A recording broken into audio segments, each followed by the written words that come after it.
আসসালামু আলাইকুম সুপ্রিয় শিক্ষার্থীবৃন্দ, আলফা পাই চ্যানেলের পক্ষ থেকে জানাই শুভেচ্ছা ও অভিনন্দন। যশোর বোর্ড 2025-এর ধারাবাহিক আয়োজনের আজকের পর্ব নবম নিয়ে তোমাদের মাঝে উপস্থিত হয়েছি। আমাদের অন্য সকল ভিডিও লিঙ্ক ডিসক্রিপশন বক্সে দেওয়া থাকবে, চাইলে সেগুলো দেখে আসতে পারো। আলফা পাই চ্যানেলে নতুন হলে সাবস্ক্রাইব করে পাশে থাকি এবং যারা ইতিপূর্বে সাবস্ক্রাইব করেছো তাদেরকে জানাই অনেক ধন্যবাদ। আজকের আয়োজনমালাটি শুরু করা যাক। আজকের আয়োজনমালাটার 8-এর কতে বলা হয়েছে একটি ত্রিভুজের দুই বাহুর দৈর্ঘ্য 11 সেন্টিমিটার এবং 13 সেন্টিমিটার, এদের অন্তর্গত কোণ 60 ডিগ্রি হলে ত্রিভুজটির ক্ষেত্রফল নির্ণয় করো। তাহলে এক্ষেত্রে আমাদের যে কাজটি করতে হবে সেটি হলো, মনে করো যে কোনো একটি ত্রিভুজ, যেই ত্রিভুজই হোক সেই ত্রিভুজের যদি অন্তর্গত কোণ মনে করো থিটা আর দুটি বাহুর দৈর্ঘ্য দেওয়া আছে, তাহলে সেই ত্রিভুজটির ক্ষেত্রফল হবে,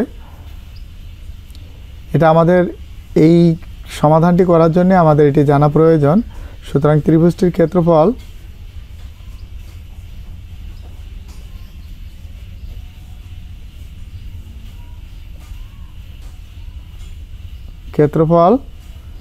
half into A B sine theta. তাহলে সুতরাং এখানেও আমরা দেখতে পাচ্ছি দুটি বাহু এবং তাদের অন্তর্গত কোণ দেওয়া আছে। তাহলে আমরা আমাদের কার্যক্রমটি স্টার্ট করি। 8-এর ক, মনে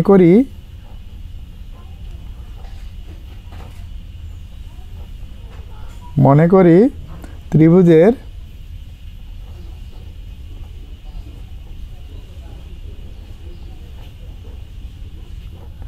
দুই বাহুর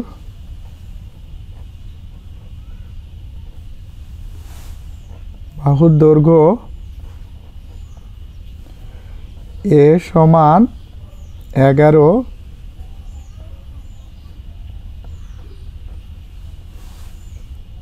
সেমি এবং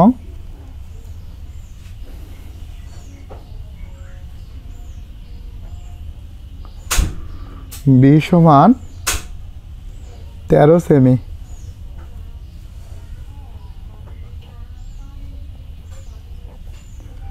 এদের অন্তর্গত কোণ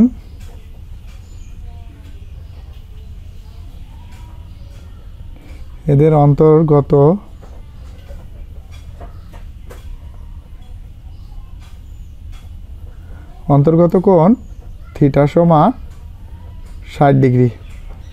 সুতরাং ত্রিভুজটির ক্ষেত্রফল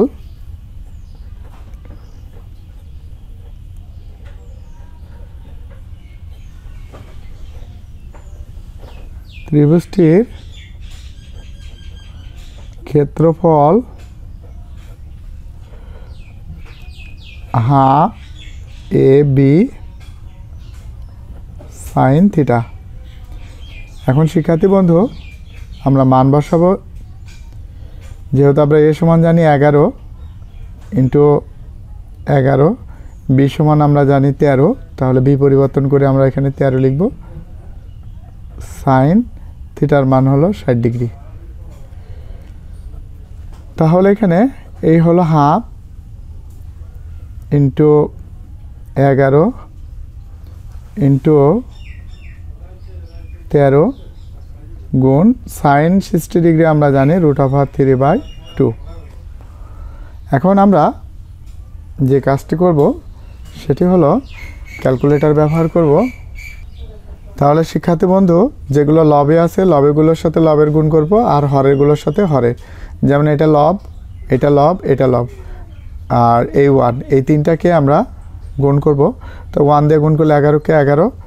এবার আমরা এখানে যেটি লিখব, এই 11 গুণ 13 ইকুয়ালস টু 143 গুণ √3।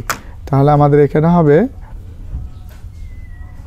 143 √3/2 দুগুণে 4। তাহলে শিক্ষার্থী বন্ধু, এখন আমরা যেটি করব সেটি হলো 143 √3কে 4 দ্বারা ভাগ করতে হবে। আমি আগেই বলেছি লবের সাথে লবের গুণ আর হরের সাথে হরের গুণ। এটা এটা এটা এটা এই তিনটা হলো লব আর এটা হলো হর। তাহলে এক্ষেত্রে 43 √3 ভাগ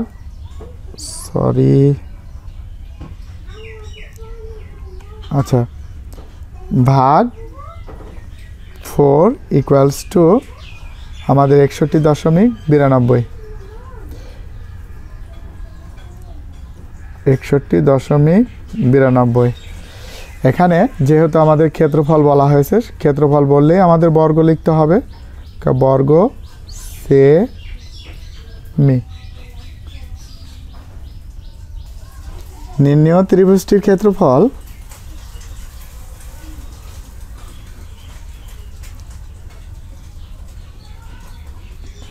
ত্রিভুজটির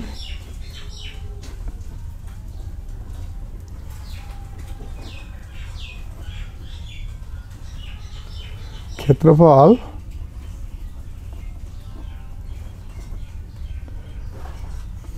61.92 বর্গ সেমি। এরপরে শিক্ষার্থী বন্ধু আমরা পরবর্তী প্রশ্নটি আমরা একটু যাই এবং পরবর্তী প্রশ্ন এখানে দেখতে পাচ্ছি KLM ত্রিভুজের পরিসীমা 120 সেন্টিমিটার হলে ত্রিভুজটির ক্ষেত্রফল নির্ণয় করো। তো এখানে কি ত্রিভুজটি মূলত এখানে দুটি বাহুর দৈর্ঘ্য দেওয়া আছে, একটা হলো LK আর LM। এখন আমাদের যেহেতু এই ত্রিভুজটি একটি বিষমবাহু ত্রিভুজ, বিষমবাহু ত্রিভুজ সেই ত্রিভুজটিকে বলছি যে ত্রিভুজের তিনটি বাহুর কোনো বাহুই সমান নয়, অর্থাৎ এটা 30 এটা 40।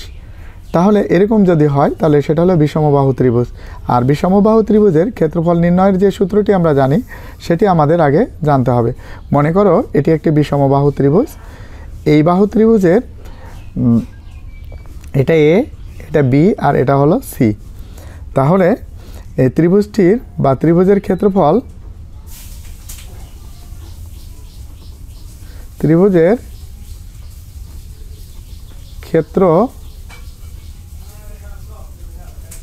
ক্ষেত্রফল হবে √S * S - A S - B R S - C।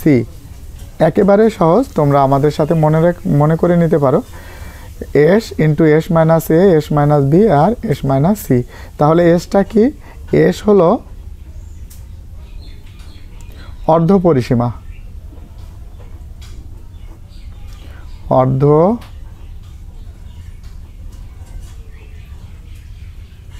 পরিসীমা। সো আমাদের এই মূল আয়োজনটি আমরা শুরু করি ক্ষয়ের। তো এখানে 8 খ আমরা এখানে লিখতে পারি, যেহেতু আমাদের এখানে বলে দেওয়া হয়েছে দুটি, তো তা মনে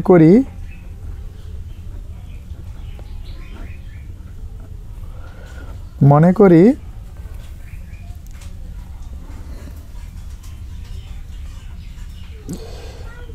ত্রিভুজ LKM এর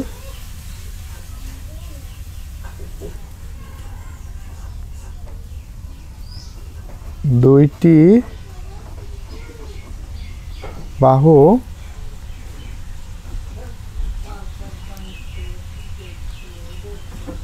যথাক্রমে আমরা এখানে দেখতে পাচ্ছি LK, তো আমরা এখানে লিখতে পারি LK ইকুয়ালস টু, এটা বাদ দিয়ে A সমান LK ইকুয়ালস টু 40 সেমি এবং B সমান LM 30 সেমি এবং অপর বাহু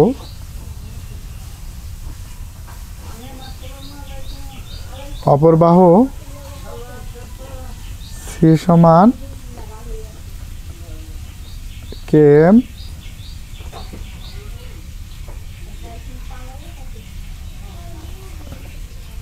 আচ্ছা, তাহলে কে এম সি সমান কে এম।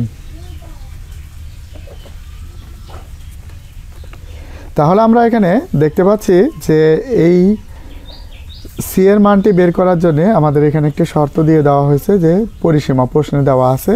তো আমরা এখানে লিখতে পারি ত্রিভুজটির পরিসীমা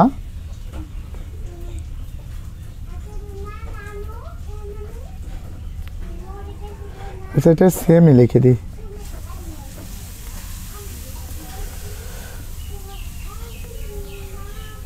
আচ্ছা, ত্রিভুজটির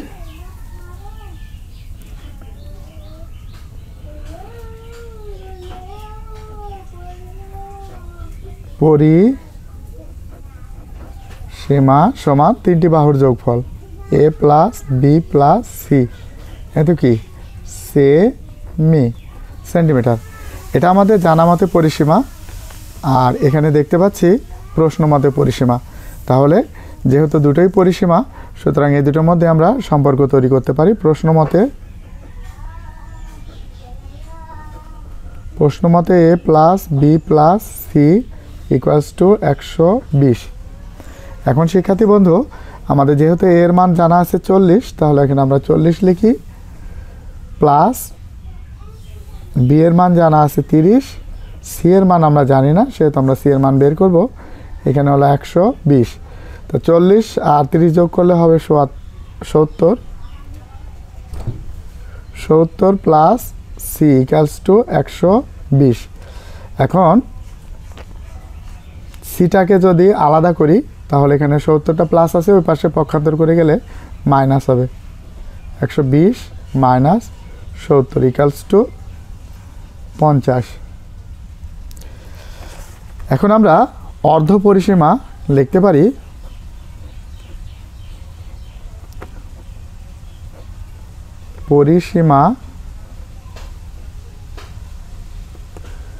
অর্ধ পরিসীমা এ সমান 120/2 সেমি। সুতরাং আমাদের এখানে হবে 60 সেমি। এবার আমরা লিখতে পারি ত্রিভুজটির ক্ষেত্রফল।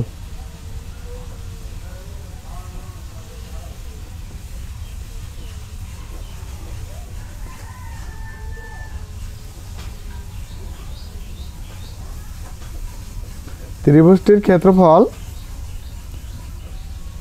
√S into S minus A S minus B S minus C. এক্ষেত্রে এসের মান আমাদের যেহেতু জানা আছে, আমরা এখানে লিখতে পারি 60 মাইনাস এ দেওয়া আছে 40, 60 মাইনাস বি হলো 30,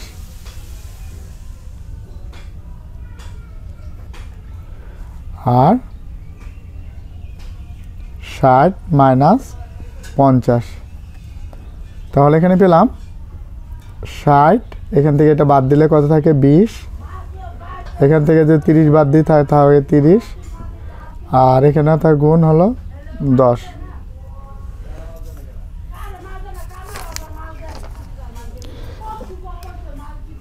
এরপরেও এখন আমরা এই 60 গুণ 20 গুণ 30 গুণ 10 ইকুয়ালস টু আমাদের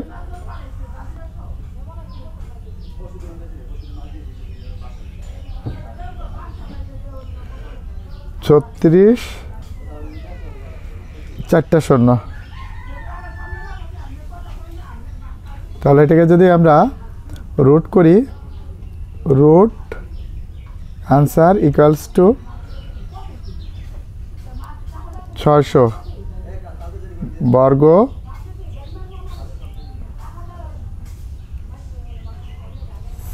সেমি। 8-এর গ নাম্বারটি এখানে বলা হয়েছে, দেখি 8 গ,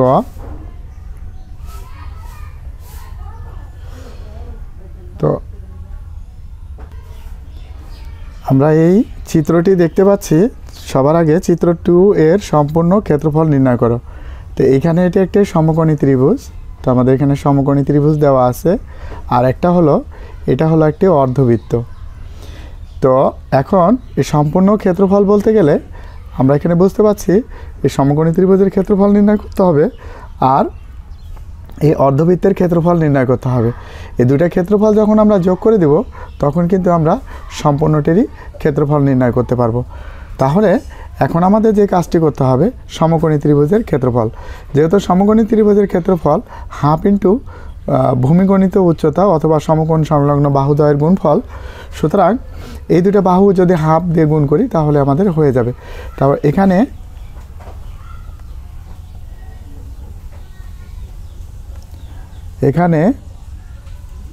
সমকোণী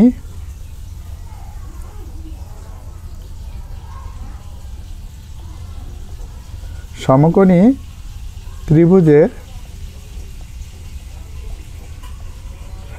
সমকোণী ত্রিভুজের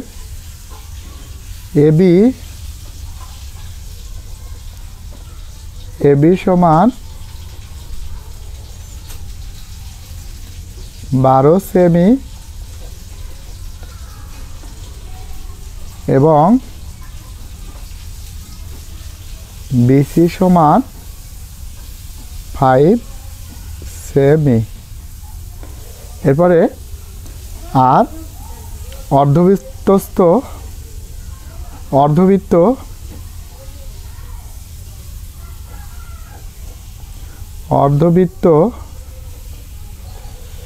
ADC,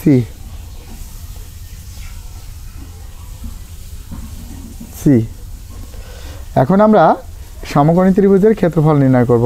তাহলে আমরা এখানে লিখতে পারি সমকোণী ত্রিভুজের ক্ষেত্রফল।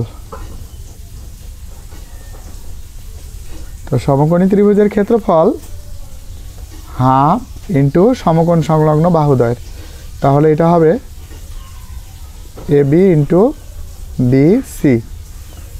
তো আমাদের এই হলো হাফ, AB এর দৈর্ঘ্য আমরা জানি 12 আর BC এর দৈর্ঘ্য জানি আমরা 5। তাহলে 6 দুগুণে 12, 5 6 30, যেহেতু ক্ষেত্রফল বের করছি সেহেতু বর্গ সেমি। এই গেল আমাদের ক্ষেত্রফল। এখন আমাদের এই অর্ধবৃত্তের ক্ষেত্রফল বের করতে হবে। তো আমরা জানি কোনো বৃত্তের ক্ষেত্রফল পাই আর স্কোয়ার, তার মানে এখানে আমাদের ব্যাসার্ধ জানা লাগবে। তো যেহেতু আমরা একটু দেখি যে মনে করো এই একটি বৃত্ত এবং এই বৃত্তের যদি কোনো কেন্দ্র দিয়ে যায় বা কোনো জ্যায়ের ওপর যদি বৃত্তের কেন্দ্র অবস্থিত থাকে তাহলে সেটাকে আমরা বলবো বৃত্তের ব্যাস। আর বৃত্তের ব্যাসটাকে যখন অর্ধেক করব তখন হয়ে যাবে ব্যাসার্ধ। মনে করো বৃত্তের ব্যাস যদি 10 থাকে, সেটাকে যদি 2 দিয়ে ভাগ করি তাহলে 5, এই 5ই হলো বৃত্তের ব্যাসার্ধ। সুতরাং আমাদের এখানে যে কাজটি করতে হবে যে AC এর দৈর্ঘ্য নির্ণয় করি, কারণ এই AC এর উপর বৃত্তের কেন্দ্রটি অবস্থিত, সুতরাং AC হলো বৃত্তের ব্যাস। তো যেহেতু আমরা এখানে লিখতে পারি ত্রিভুজ ABC হতে পাই অতিভুজ স্কোয়ার অর্থাৎ AC স্কোয়ার অপর দুই বাহুর বর্গের সমষ্টি। তাহলে আমরা লিখতে পারি AB square plus BC square. AB এর দৈর্ঘ্য আমরা জানি এখানে দেওয়া আছে 12, সুতরাং AB পরিবর্তন করে 12 whole to the power 2 plus BC হলো 5 হোল টু দি পাওয়ার 2। তো 12 12 144 প্লাস 25-এর সাথে গুণ করলে 5-এর সাথে গুণ করলে 5 5 25, তাহলে এখানে হবে 169। এখন যেহেতু আমাদের AC এর দৈর্ঘ্য বের করব, সুতরাং স্কোয়ারটাকে আমাদের ওই পাশে পক্ষান্তর করে দিতে হবে। তাহলে 169 ইকুয়ালস টু 13। এরপরে শিক্ষার্থী বন্ধু, যেহেতু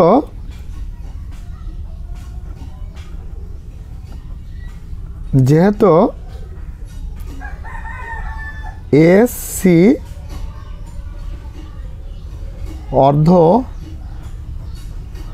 অর্ধবৃত্তের কেন্দ্র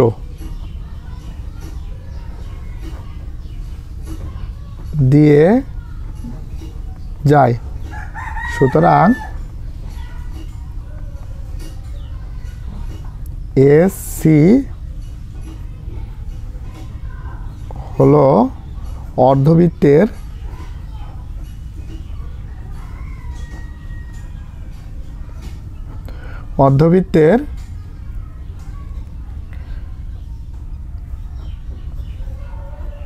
ব্যাস। অতএব অর্ধবৃত্তের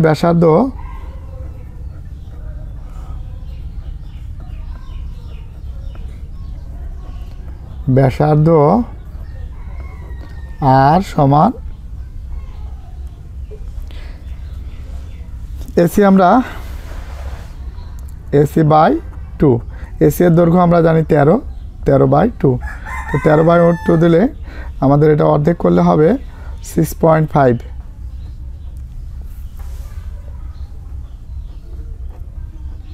সেমি। অর্ধবৃত্তের ক্ষেত্রফল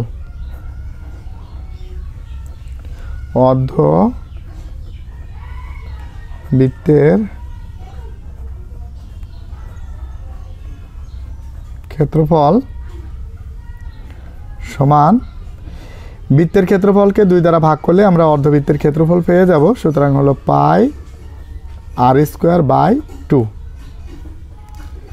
তাহলে আমরা এখানে পাই ইন্টু আর এর মান আমাদের যেহেতু জানা আছে 6.5 স্কোয়ার আছে হোল টু দি পাওয়ার 2/2। তাহলে আমরা এখানে ক্যালকুলেটর ইউজ করতে হবে।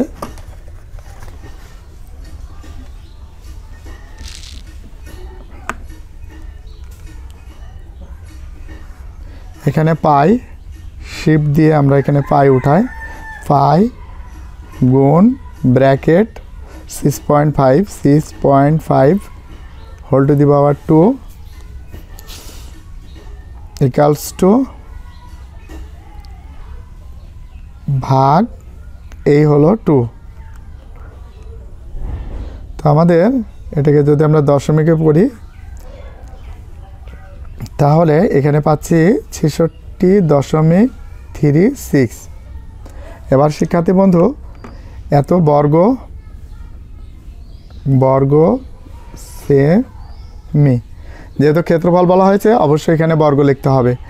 এখন সম্পূর্ণ আমাদের এখানে বলা হয়েছে সম্পূর্ণ ক্ষেত্রের ক্ষেত্রফল, যে আমরা প্রশ্নটি দেখি সম্পূর্ণ ক্ষেত্রের ক্ষেত্রফল। তো সম্পূর্ণ ক্ষেত্রের ক্ষেত্রফল, বৃত্তের ক্ষেত্রফল, অর্ধবৃত্তের ক্ষেত্রফল আর ত্রিভুজের ক্ষেত্রফল দুটি যোগ করে দেব।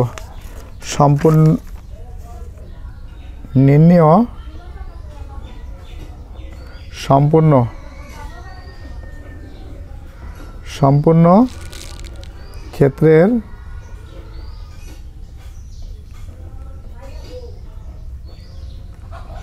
ক্ষেত্রফল, তাহলে এখানে 30 যোগ 66.6 বর্গ সেমি। তাহলে আমরা এখন যোগ করি, যোগ 30 ইকুয়ালস টু 96. দেখো শিক্ষার্থী বন্ধু, যদি দশমিকের পরে 2 অঙ্ক যদি রাখতে চাই, তারপরে অঙ্কটা 5 বা 5-এর উপর হলে তার আগের অঙ্কের সাথে 1 যোগ করতে হবে। তাহলে 96.37 বর্গ সেমি। তাহলে আজকে এ পর্যন্ত। সকল শিক্ষার্থীর সুস্বাস্থ্য কামনা করি। তোমরা ভালো থেকো। আর আমাদের ভিডিওটি কেমন হয়েছে অবশ্যই কমেন্ট বক্সে জানাবে। যদি তোমাদের কোনো অধ্যায়ের ভিডিও চাই তাহলে অবশ্যই কমেন্টসে লিখে জানাবে। আল্লাহ হাফেজ।